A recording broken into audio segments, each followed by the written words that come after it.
Racetrack signature race, big night, anything like that? So our big day is the Pennsylvania Derby. This year it was on September 23rd. A pair of Grade 1s, the Pennsylvania Derby and also the Cotillion, 2 Grade 1 $1 million races. As far as I'm concerned, and a lot of people feel the same way, the Little Brown Jug is the #1 race in harness racing.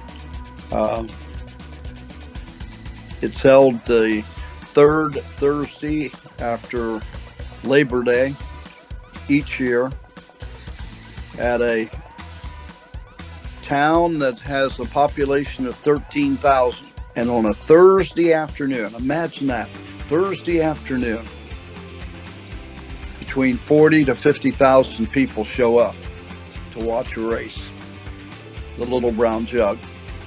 It started way back in the 40s and it continues. I think this year will be the 78th Little Brown Jug, and for me, I think it'll be the 55th or 56. I'd have to count them on fingers and toes exactly how many, but I started announcing at Delaware in 1967, and in 1968 I called the first jug that I had the opportunity to do. So that would be, I guess, the 55th coming up this year. So for the thoroughbreds, we have the Grade 3 Canadian Derby that just happened in the last weekend of August. For the harness racing, we have the Western Canada Pacing Derby. That'll be happening in December sometime, don't know exactly yet. We also do have Alberta Days, which was actually hosted at our sister track in Calgary, Century Downs, just this past weekend. At Gulfstream Park, our signature events, we have actually a couple of them, would be the Pegasus World Cup, which used to be the world's richest horse race, and the Florida Derby, which I've happily called now for 6 or 7 years, I think. The highlight of the Fort Erie season is the Prince of Wales Stakes. We just ran it last Tuesday. It's the second jewel of the Canadian Triple Crown between the King's Plate and the Breeder Stakes at Woodbine. It's a $400,000 purse, a mile and 3/16 over the dirt track, and it was won by Velocitor last week. What we do have is something even more interesting called the Coville Cup, which is a unique driver tournament for young drivers, and it is absolutely the pinnacle of our season. We have one called the Gold Cup and Saucer. It's probably the most prestigious race as far as pageantry and whatnot in harness racing. We have it the third Saturday in August every year, and it's attracted absolutely worldwide attention. I think there are about 3 signature days across the season at Woodbine, and certainly the flagship race is what used to be called the Queen's Plate, but this season became the King's Plate after the passing of Her Royal Highness. So it's very much the tradition of what Woodbine represents is just so much history with the King's Plate, which originally was the name and then became the Queen's Plate. It's a race that's part of the Triple Crown and first jewel of the Canadian Triple Crown, which I think is extremely interesting. The Canadian Triple Crown, it mirrors the United States Triple Crown, but the difference being that they run on different surfaces every single race. So they go from what is, in our current situation, tapetum, artificial dirt, over to Fort Erie with the Prince of Wales Stakes on dirt, and then on to the turf track for the Breeders' Stakes, which is 1.5 miles. So it's a fabulous opportunity to see versatility in 3-year-olds in development. It's been interesting too because of the COVID situation. During COVID, we were absolutely adamant to keep this historic race because it is actually the most, in terms of continuity, the longest continually run stakes race in North America. So it was a threat given the COVID situation. So it led to that being shifted back into a later part of the year. As a result of that, we've kept it that way, and I think it's better for 3-year-olds because they are likely to show more development at that point. So the King's Plate, or the Queen's Plate as it used to be, the Rico Woodbine Mile, Rico being the sponsor, the Woodbine Mile has traditionally been a great springboard to the Breeders' Cup Mile, and that's a classic race. I think the mile's a fantastic race because it combines sprinters with distance horses, and they both have equal opportunity. Some horses need a little bit further, some might be stretching a little bit in distance, and on the turf track, especially at Woodbine, it gives every horse a really fair chance to show their ability. That race has certainly become a tradition, and it's just been recently run, so we've got a lot of races that come in August, September. And the Paterson Canadian International, as it was known, Paterson being the sponsor, is also an intriguing race. That the distance will be a bit shorter. I think we've had it a mile and a half, mile and a quarter, so I hope that it stays in those ranges, because I know that there's a tendency for tracks to want to shorten longer distance races as the population of horses tends to propensity towards younger. But that race is also a fabulous race. So there's a lot of shippers that come in from Europe, and they're very suited to Woodbine. The EP Taylor turf is absolutely perfect for them. It's a long stretch, it's a wide stretch, and even at that time of year later in October, when the weather might be a little inclement, for them a heavy track is not a problem, or a soft track. So those are the three, including those races that spin off in the Triple Crown. The EP Taylor is a great race.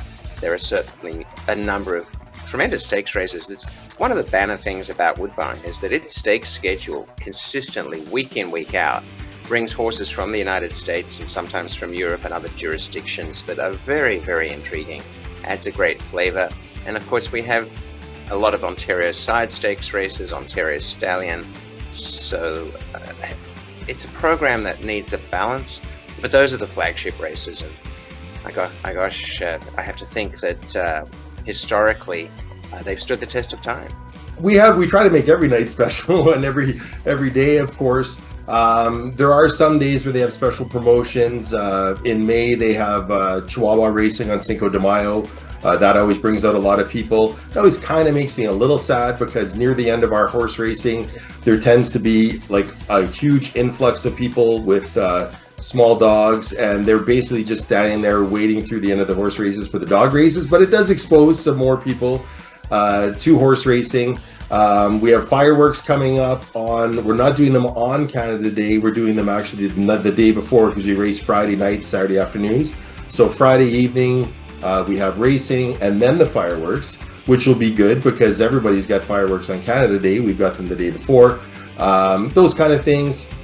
We do have some big days. Another big day that for us in Alberta is Alberta Super Final Day, where there are several stake races, all for Alberta sired horses. There's consolations and the big finals.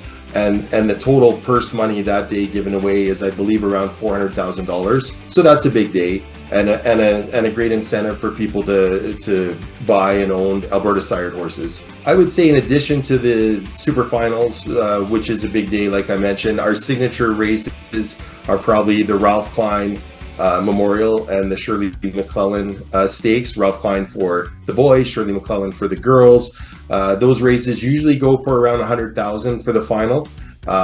So those are the big races at Century Downs. We do have a lot of stakes throughout the year. We have Alberta Sire Stakes continually going through the year for the 2-year-olds and the 3-year-olds. But I would say the two biggest ones now are the Ralph Klein and the Shirley McClellan. There are a lot of races that come to my mind over the years I've been fortunate to be involved with as a track announcer. I think back to harness racing. I had a chance in the early 90s to be involved with the Breeders' Crown. Also worked alongside my late father and had an opportunity to announce a few editions of the World Trotting Derby at the DuQuoin State Fair in Illinois.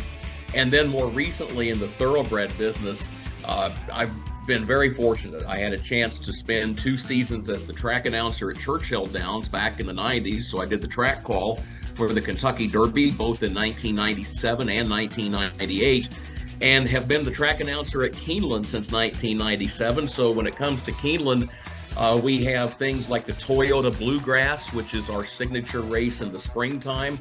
Annually, we have horses come out of there that will go on to the Kentucky Derby.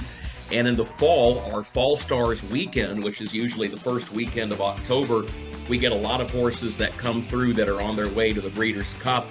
I think we've got around a half dozen grade ones in both the spring and the fall, which is pretty remarkable for a track that races a total of 6 weeks out of the year to have roughly a dozen grade ones or so.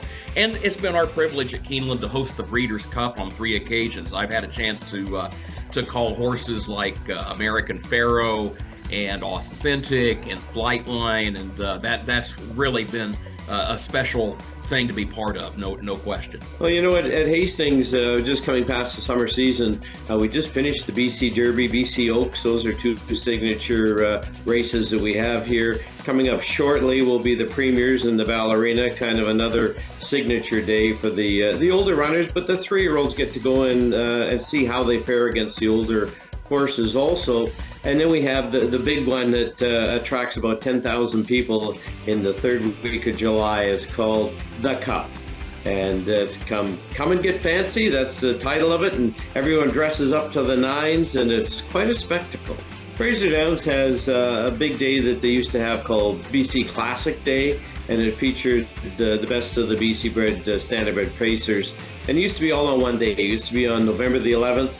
They've split it up this year, and they've got 2 different days where the 3-year-olds will compete in the Robert Murphy Memorial for $100,000, and then the fillies, 3-year-old fillies, the Mary Murphy, and then the other day will be the Robert Milbank Memorial for the 2-year-old colts and geldings, and the Betty Milbank Memorial for the 2-year-old fillies. So all 4 of those races, $100,000. Well, our big day is usually the end of May. We have 3 very big races, 3 very big invitationals, the Maxie Lee, the Betsy Ross, and so they've been, and then the third one changes names. It's been the Commodore Barry. Most recently, it was the Joe Osier Memorial, named after a longtime race secretary who unfortunately passed away here not too long ago. But that's usually our big day. It's very well placed in the overall stake schedule, and that allows us to get a lot of horses. It's kind of early in the overall stake schedule on the Grand Circuit, so it allows us to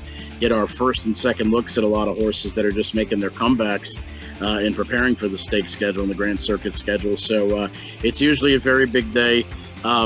Usually for some reason the weather don't seem to cooperate that day all that much, but we did have a good day here this year.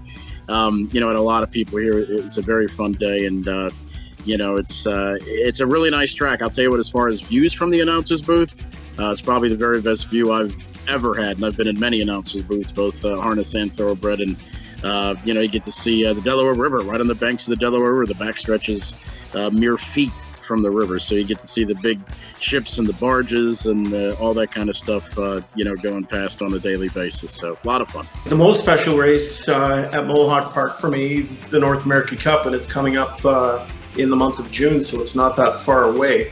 It's kind of the springboard to the stakes season, really and truly. It's the richest pacing race in North America for 3-year-old pacing colts, who are the glamour boys of the sport. So it's kind of a great launch to the season, the Pepsi North America Cup. Well, our main race is the $1 Million Hambletonian. It's always the first Saturday in August. We also have the Meadowlands Pace. That's the signature race for 3-year-old pacers. That's earlier. That's in mid-July. We have some pretty big nights in the fall. We have the Fall Final Four, and now it's called the FanDuel. It was the TVG. Now it's the FanDuel Finals, Series Finals. We also have the Graduates and a lot of nice big stakes races. Special race here in London. Well, we do have the Forest City Pace. For the age pacing mares, it goes on our signature night and our signature race. It's the Camelot Classic presented by Sealster Farms. We've got a great field assembled for the 2023 edition. It's actually going down tomorrow night, and I am so looking forward to it. Hanover Raceway has a couple of special races. The Dream of Glory, which goes in the Civic Holiday weekend. It's our only evening card of the year. Saturday, August 5th this year, with a 6:30 post time, I believe, and of course the fireworks after. They became quite a hit. And then a little later in August, we have the Balanced Image. It's for 2-year-old trotters. The Dream of Glory is for 3-year-olds, the Balanced Image. And I believe it's August 26th this year is the final for the 2-year-old Balanced Image stake. Well, we have had some special races. We're all done now for the season. We've had a couple of stake races, the biggest one being the Golden Boys Stake, which concluded on our second last racing day of the season. There were preliminary stake races, Golden Boys leading up to it. We've also had a couple of, I guess you'd call them honoree stake races, where we were honoring some past racers who have passed away. We've had some silk races, and we've also had something that I never knew existed, but it was really kind of cool. The racing secretaries called them juvenile races or kindergarten races, and it was for horses who were 2 years and younger, so 2-year-olds who hadn't. And of course, every week it seems we've always got a one maiden race where some horse finally wins their first race of their career. So it's been fun having all these different special races sprinkled in throughout the entire racing season. Well, our season, Jeremy, runs from May, usually mid-May to about mid-November, and we usually average around 25. We've gone as high as about 30 race cards on the season. Some of the highlights, we've hosted the Atlantic Sire Stakes pretty much, I'd say every year since 2007, since racing returned on a full-time basis, which brings in, a lot of the best in the Maritimes in the 2 and 3-year-old categories, both pacers and trotters some of those years.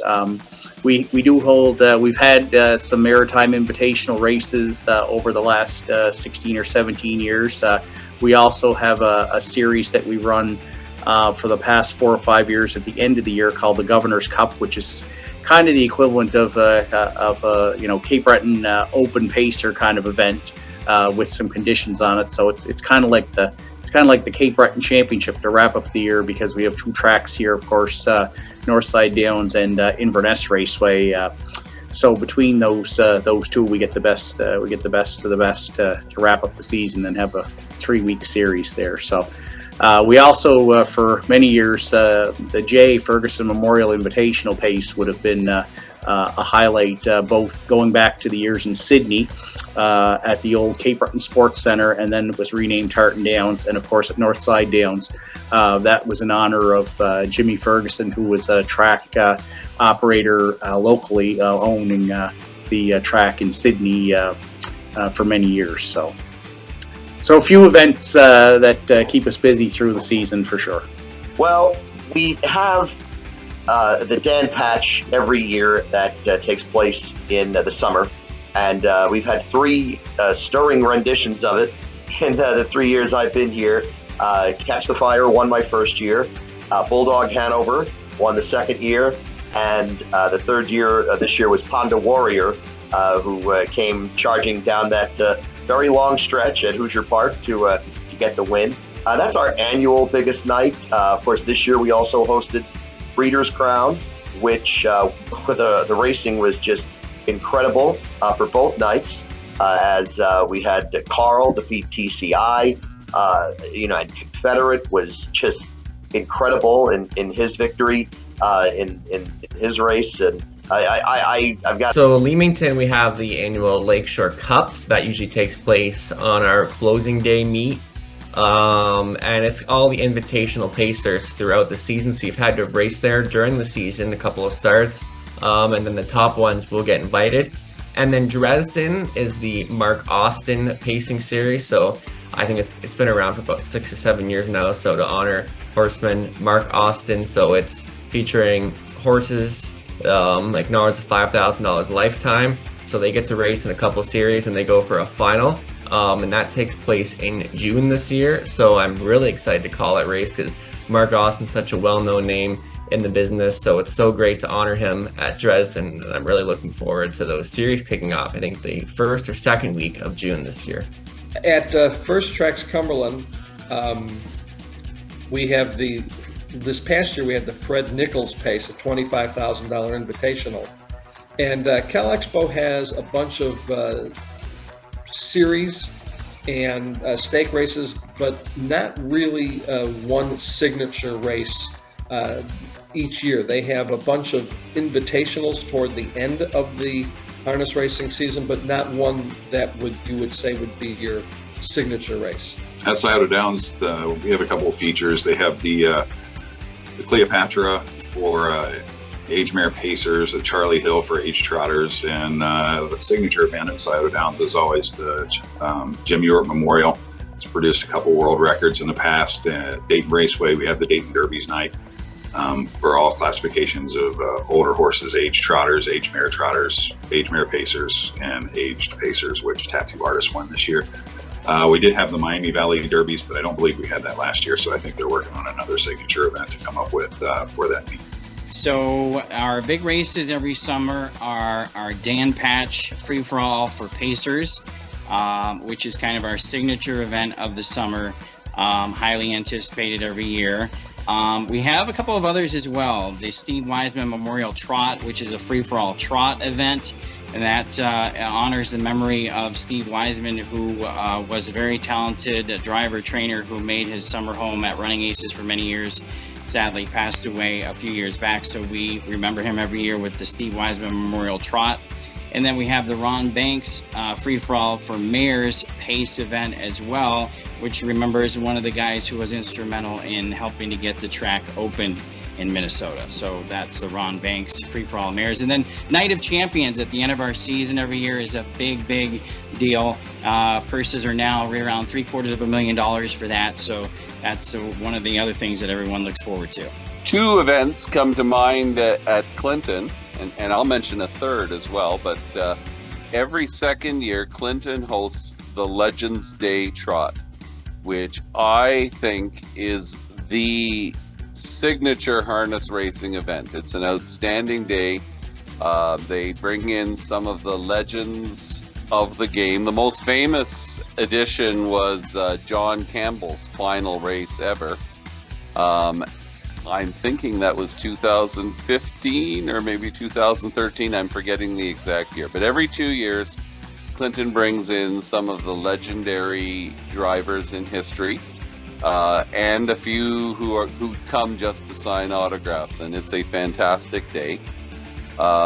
Clinton also hosts Kin Pace every year for Ontario-bred 3-year-old pacing fillies. So those are the two signature events. The third that I would mention is the Wiener Dog Race, which is probably my favorite event to call.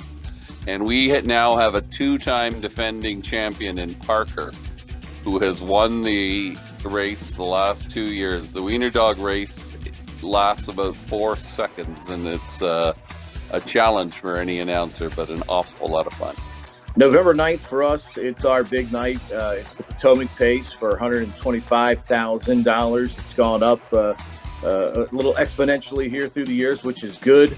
We have Allywag Hanover, who came a couple of years ago, set the track record. We've had some of the best open pacers in the business come. So that's certainly our biggest night of the year. Obviously, just this past week, we wrapped up our 2-year-old sire stakes competitions as well.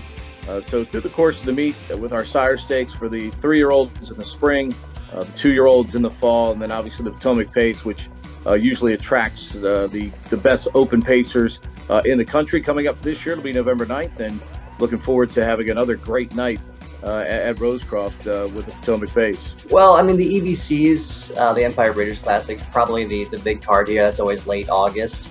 That's when we attract the top 3-year-old horses from all divisions here. And bring in just the best, best traders, best drivers, best horses. So that's probably our biggest day in terms of racing talents. I mean, biggest day otherwise, I don't know. I mean, Tioga Downs, we kind of focus on the promotion. We're a real family racetrack, so I'm always trying new things. This year I brought out the Bulldog races, and I would say that Father's Day, when we had the Bulldog races here, for me, that was my favorite day of racing. The absurdity of it was wonderful, but that's kind of what we do here. Sometimes the goofier the better. Buffalo, our signature races are, well, we had a thing called the Jumpstart Series that we ran this spring for the first time, and that seemed to go over real well. Had some nice purses. The purses have been really nice anyway, but we did a little added bonus Jumpstart Series this spring, and it seemed to go over really well with some of our classes, up to as high as a $30,000 purse, which is big for this area. And we have the New York Sire Stakes program that comes through both tracks every summer. They each run when, on a normal schedule, they run all eight legs, 2- and 3-year-olds, colts, geldings, fillies, trotters, pacers, the whole nine. And then the Batavia Downs, we have the Robert J. Kane Memorial, which is a invitational pace that usually runs in late August. The last couple of years, it used to run in early October, but they moved it to late August, and it's a $75,000 race. When it first started back in 2002, it was only going for $10,000, and it has grown over the last 20 years to the $75,000 event, and we get some really nice horses here for that. And We also had a thing over the winter called the Pop-Up Series that we did this past winter at Batavia. It was similar to the Jumpstart, where some horses that, fit the certain classes raced a few legs to graduate to a final, and there were some nice purses for that as well for some of our local horses. Our biggest event every year is the Adios 3-year-old open pace. It's a historic race in this area. The place used to be packed decades ago, and we still get a very good crowd. It's our biggest day of the year. We've got the best horses in the country. We've got stake races throughout the card. It comes up lately. It's been the last Saturday in July. It used to always be an August race, but it's just great memories from at least since I've been there as long as I have. I just remember it being Grand Circuit week, and all the best stables would ship in. So I got to see that part of it. And Grand Circuit's a little different now, but still always a thrill to be there for the Adios. Yes, we have this Zweig Memorial, which is for 3-year-old trotters. We have it for both the filly trot, and then it's the open trot. And we've had some great horses come through here for that. Ramona Hill, who won the Hamiltonian, won our fillies trot later that year. And that's our signature event. It's about $350,000. And we also have the Empire Breeders' Classic, which is again for trotters, and it's for 3-year-olds. These are for New York breds, and it's around $200,000 to $250,000, and we have for fillies and for colts. We actually just had our richest day of racing ever at the track on 2. We're only 5 years old, so we hosted the 2-year-old provincial championships. We also had the inaugural Ron Orr Pace and the inaugural Liz Johnson Memorial Pace. And of course, we had our condition claiming series, which actually always provides for some great action at the track on 2. So we have, in the fall, we offer the Michigan Sire Stakes Finals, the Breeders' Futurity, as well as the Great Lakes Stakes. So we just finished our rounds of those at Northville Downs and had some really great racing. 2 Birds, 1 Stone was undefeated coming into his last race there. I believe that was in the Breeders' Futurity. He did get beat. Don't Touch My Truck ended up equaling his own track record and won very easily that night. So track record for 3-year-old gelding pacer, 154-1. So pretty impressive mile at our track. Northfield Park's biggest race is probably the Battle of Lake Erie, but we also have the Carl Milstein Memorial.